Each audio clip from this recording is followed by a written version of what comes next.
guys. Bruh. Seger. Yo, halo semua, kembali lagi bersama gue Fatur Ibn Hamdi di channel Bang Fatur tentunya. Dan seperti judulnya, di video kali ini gue akan sedikit bahas Manga Black Clover chapter 256. By the way, gue mau ngingetin lagi nih, buat kalian semua yang belum subscribe dulu guys. Subscribe dulu. Terus kalau udah subscribe, jangan lupa nyalain bell notification-nya, oke?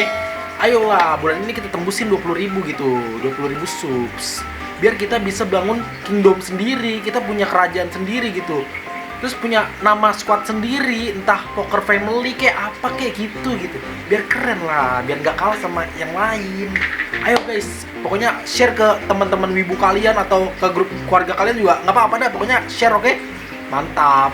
Tenang guys, pokoknya gue udah rajin gitu, setiap minggu pasti ada video baru, janji. Disclaimer sebentar nih, gue mau mohon maaf karena udah telat banget bahasnya. Ya walaupun beda 2 hari ya dengan manga officialnya gitu. Karena 2 hari kemarin gue ada urusan gitu, jadi nggak sempet megang komputer guys, sorry banget. Padahal skripnya udah gue buat dan baru sempet syuting sekarang. Abis ini langsung gue edit, langsung gue upload. Oke, mantap. Dan gue juga mau ngasih tahu nih, mungkin ada yang belum tahu kenapa sih gue bahas Black Clover itu selalu belakangan. Karena kalau Black Clover itu spesial guys. Gue Black Clover pasti ngikutin manga officialnya. Gue nggak mau ngikutin ilegalnya karena ada beberapa kata atau informasi yang beda jauh gitu. Misalnya di ilegalnya ngomongnya apa, tahu-tahu di officialnya ngomongnya apa. Di ilegalnya nama sihirnya apa, tahu-tahu di officialnya apa. Jadi biar nggak misinformasi, gue ngikutin ilegalnya. Cuman saya ngikutin ilegalnya, sorry. Maksud gue ngikutin officialnya. Cuman sayangnya officialnya itu rilisnya lebih lama dibandingkan ilegalnya. Beda 2 hari guys. Kalau ilegalnya biasanya Jumat, officialnya biasanya malam Senin jam 11, hari Minggu jam 11 gitu. Jadi kenapa gua kalau upload Black Clover itu kalau nggak hari Senin ya Selasa. Cuman ini karena lagi telat aja makanya gua uploadnya Rabu. Sorry ya guys. Oke, sekarang kita fokus ke pembahasan. Jadi seperti yang kita tahu sebelumnya di chapter 255 cerita kembali pada pertarungan Kapten Yami melawan Dante. Dan sebenarnya pun di chapter kali ini cerita juga lebih difokuskan pada pertarungan mereka berdua, yang dimana pada akhir chapter sebelumnya mereka berdua menegaskan bahwa mereka akan serius menunjukkan kemampuannya masing-masing. Bisa bayangkan betapa epicnya pertarungan kali ini. Ya kalau gitu seperti biasa di video kali ini gue udah mengumpulkan beberapa poin-poin penting dan kejadian-kejadian menarik yang bisa kita bahas di pembahasan kali ini tentunya. Kalau gitu langsung aja pertama, intensitas pertarungan tingkat tinggi. Oke, jadi pada awal chapter di sini kita diperlihatkan para anggota Black Bulls, lebih tepatnya Finral, yang sedang memperhatikan pertarungan Kapten Yami dan juga Dante dari jarak yang cukup jauh. Walaupun tidak ikut bertarung, bisa kita lihat di sini Finral ikut bergetar guys, yang dimana itu menandakan betapa tingginya pressure atau tekanan dari pertarungan tersebut. Di sini juga Finral bertanya-tanya heran bagaimana bisa mereka Black Bulls yang datang ke perbatasan kerajaan Spade untuk memata-matai mereka justru malah disambut langsung oleh bosnya guys. Sesuatu yang benar-benar nggak diduga gitu.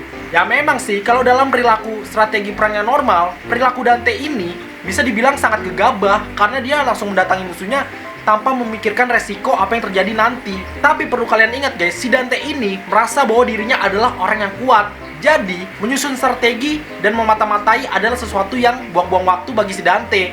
Daripada menyusun strategi, mendingan langsung datengin musuhnya aja. Tapi tentunya sikap ini berbanding terbalik dengan Black Bulls. Black Bulls sengaja memata-matai kerajaan Spade untuk bisa menyusun strategi di perang nanti. Tapi yang terjadi adalah langsung perang dong, langsung datengin dong sama bosnya. Jadi wajar aja kalau si Finral ini ngerasa heran bagaimana bisa berakhir seperti ini. Di sini pun Finral juga sedang dalam keadaan yang bimbang ya guys. Sebagai anggota Black Bulls, sudah seharusnya dia membantu kaptennya. Tapi masalahnya saat itu intensitas pertarungan benar-benar sedang tinggi-tingginya guys. Sedikit melakukan kesalahan aja bisa berakibat fatal.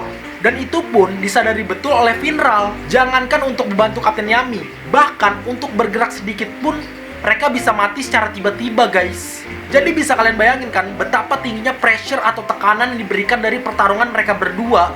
Untuk memanggil bantuan atau kapten lain pun juga nggak bisa. Karena seperti yang kita tahu saat ini mereka sedang jauh dari pusat kota kerajaan Clover. Ditambah lagi buat bergerak aja susah. Mereka nggak bisa bergerak secara sembarangan karena jika si Dante ini menyadari ada yang bergerak, mungkin mereka akan terkena serangan dari Dante atau Dante akan membunuh mereka secara langsung.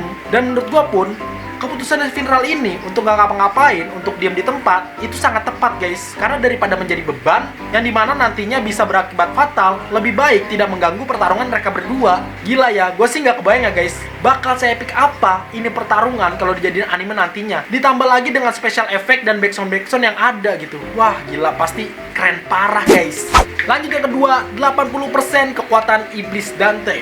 Oke, selanjutnya kita melihat Dante menggunakan 80% kekuatan iblisnya. Karena telah mengupgrade kekuatannya sampai ke tingkat 80%, ini juga sekaligus mengkonfirmasi bahwa tingkatan Dante benar-benar di atas Vanica guys. Dan tentunya, mengupgrade kekuatan iblisnya juga membuat perubahan pada bagian tubuh Dante. Kalau kita lihat sih ya, bagian yang mencolok itu ada pada pola wajah dan 4 tanduk yang muncul. Lalu apa sih reaksi dari Kapten Yami melihat Dante yang berada di tingkat 80% kekuatan iblis? Sumpah, di momen ini bener-bener ngeselin parah guys. Si Kapten ini bener-bener ngeselin gitu. Nih, lu lihat aja nih ya. Jadi kira-kira di sini Kapten Yami berkata 80%, that's what you call getting serious. Yang dimana bahasa Indonesianya adalah kira-kira gini guys, 80% itu yang lu sebut serius.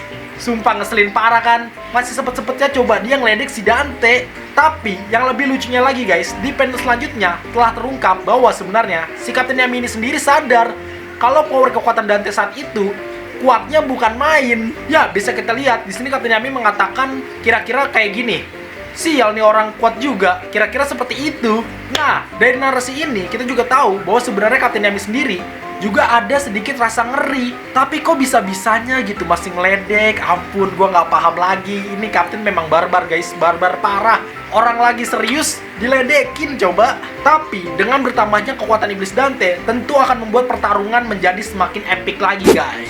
Lanjut yang ketiga, alasan Dark Riot tidak bisa memakai 100% kekuatan iblis. Oke, selanjutnya ada momen dimana Dante mengatakan alasan kenapa mereka, Dark Riot, tidak bisa menggunakan 100% kekuatan iblisnya. Jadi sebenarnya guys, iblis yang ada pada Dark Riot tidak sepenuhnya berada di dunia ini. Jadi, para iblis tersebut sebenarnya masih berada di underworld atau dunia lain. Mereka bisa berkomunikasi ke dunia luar atau dunia ini karena mereka memiliki wadah, atau bisa juga kita sebut sebagai Devil House. Karena memiliki Devil House, maka iblis yang ada di underworld bisa menunjukkan eksistensinya ke dunia luar. Ibaratnya guys, setiap Dark Riot menggunakan kekuatan iblisnya, mereka sedang melakukan pertukaran antar dua dunia, dunia underworld dengan dunia ini. Jadi dari penjelasan Dante ini sudah jelas ya, bahwa mereka saling berbagi kekuatan dengan iblis yang ada di dunia lain. Dan sebenarnya iblisnya tuh tidak benar-benar keluar dari dunia lain. Mereka tetap berada di underworld. Yang saat ini muncul ke dunia ini hanyalah kekuatan iblisnya aja. Dan itu jugalah yang menjadi alasan kenapa Dark Riot tidak bisa menggunakan 100% kekuatan iblisnya. Karena pada dasarnya saat ini mereka tidak berada di dalam satu dunia yang sama. Nah, beda cerita kalau mereka berada di dalam satu dunia yang sama. Atau dalam artian gerbang iblis atau gerbang dunia lain telah terbuka. Jika gerbang iblis sudah terbuka, maka mereka akan bisa menggunakan 100% kekuatan iblis ya guys. Ya karena guys, jika gerbang dunia lain telah terbuka, itu artinya sudah tidak ada batasan atau penghalang lagi bagi para iblis untuk mengeluarkan seluruh kemampuan mereka. Tapi yang menarik ya guys, di sini Dante mengatakan bahwa dia tidak yakin dengan iblis yang ada pada diri Asta. Nah, dari perkataan Dante ini, kita bisa sedikit berspekulasi, apakah itu artinya iblis Asta adalah satu-satunya iblis yang memang keberadaannya dari awal sudah ada di dunia ini.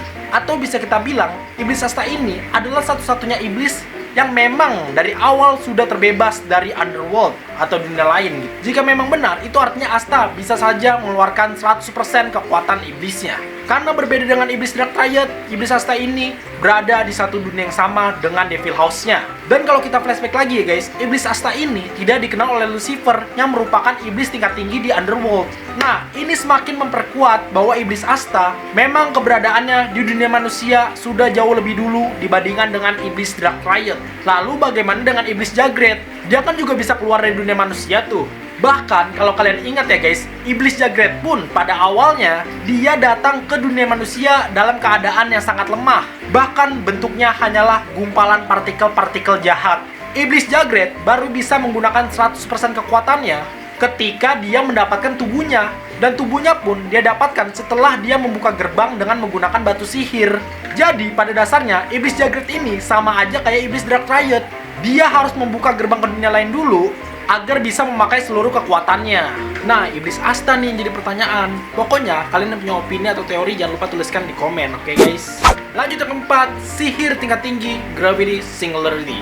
Oke, jadi sebelumnya kita tahu bahwa Dante telah meningkatkan kekuatan iblisnya sampai ke tingkat 80%. Dan gak lama setelah itu, kita melihat dia mengeluarkan sebuah sihir yang bernama Gravity Singularity. Sihir Gravity Singularity ini dapat membuat Dante menciptakan sebuah bola gravitasi yang dimana bola ini dapat menarik atau menghilangkan ruang dan waktu.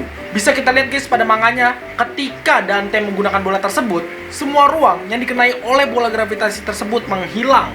Bahkan, dia juga mampu melubangi sebuah gunung besar guys. Gila gak tuh, bener-bener sihir tingkat tinggi. Bahkan sihir ini pun sangat membuat kerepotan Kapten Yami. Kalian bayangin aja guys, sihirnya si Dante ini dapat menyerap sihir Dimension Flash milik Kapten Yami. Padahal kita tahu, sihirnya Kapten Yami ini dapat membelah dimensi. Ini sudah cukup menunjukkan betapa berbahayanya jika seseorang mengenai bola gravitasi milik si Dante ini guys. Dan yang kelima, Kapten Yami melewati batasan Dark Magic Death Trust. Oke, jadi sebelumnya kita tahu bahwa Dante telah mengeluarkan sihir tingkat tinggi yang disebut Gravity Singularity.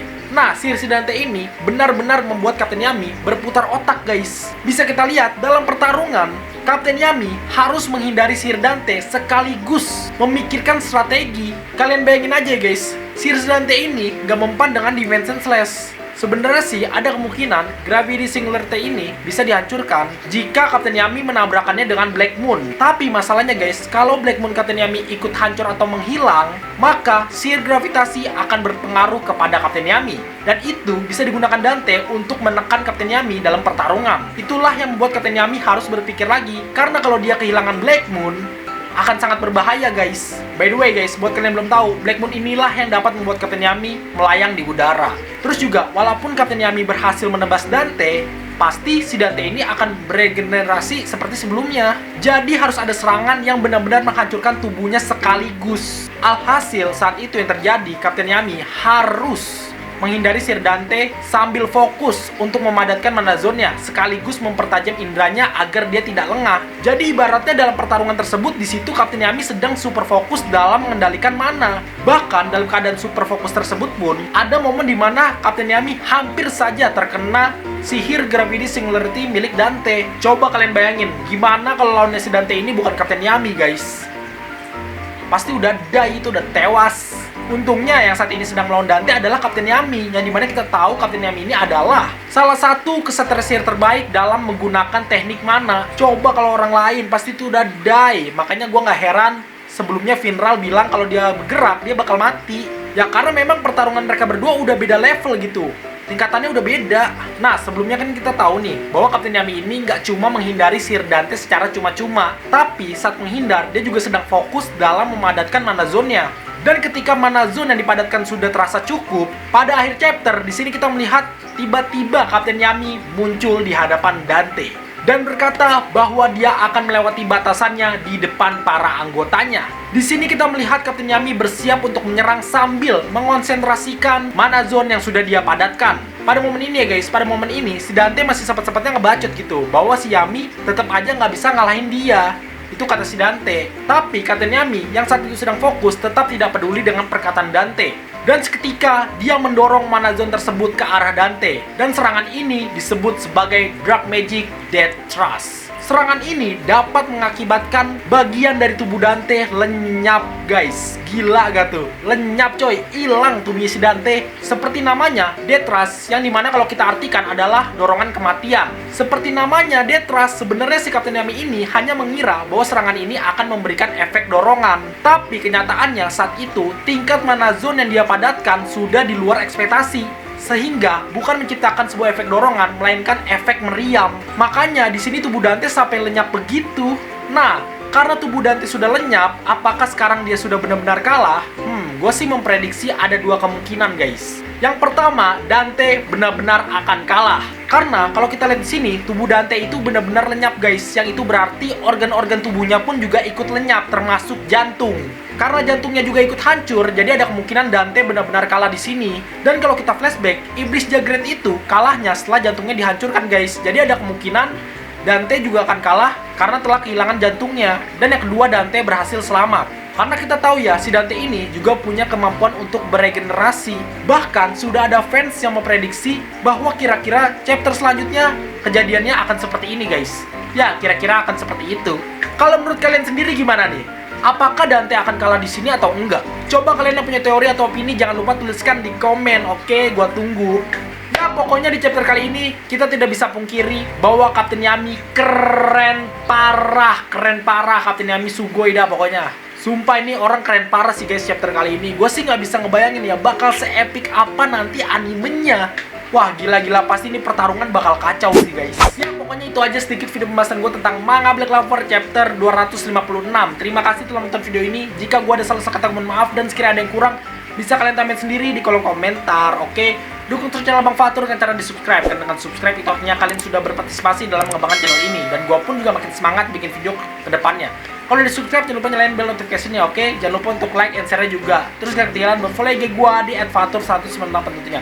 Pokoknya stay tune terus, tunggu video selanjutnya dan terima kasih. Bye bye.